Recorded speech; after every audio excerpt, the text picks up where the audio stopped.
সকালবেলা ঘুম থেকে উঠেই আকাশের দিকে তাকালাম, দেখলাম আকাশের মন খারাপ, উড়াধুরা মুষলধারে বৃষ্টি হচ্ছে। তো আমিও বৃষ্টি ভিজে বের হব, হঠাৎ মনে পড়ে গেল ছাতা তো নিতে হবে। যাক, ছাতাটা হাতে নিয়ে নিলাম। ছাতাটা খোলার জন্য ঝাঁকিয়ে দিচ্ছি, খুলছে না। হুট করে ছাতাটা খুলে গেল। যাক, ভালোই হলো। তো আমিও সুন্দরভাবে টুকটুক করে মাথার উপর ছাতিটা নিয়ে পুরা নবাবের মতো হেঁটে যাচ্ছি। এদিক দিয়ে রিকশাওয়ালা মামারা কিভাবে ছাতা দিয়ে আমাকে চলে যাচ্ছে। যাক, কোনো ব্যাপার না। কেন জানি আমার সকাল সকাল মাথাটা পুরা জং ধরে আছে। আমিও পুরা জং ছুটাতে চলে আসলাম সবুজের চায়ের দোকানে। সবুজ তো আমাকে দেখা পুরা মহা খুশি। বললাম, ভাইয়া মাথাটা জং ধরে আছে, সুন্দর করে একটা চা বানাও।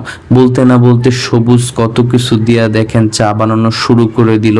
এদিক দিয়ে লিগারটা ঢেলে নিয়েই দেখেন কিভাবে নাড়াচাড়া শুরু করে দিল।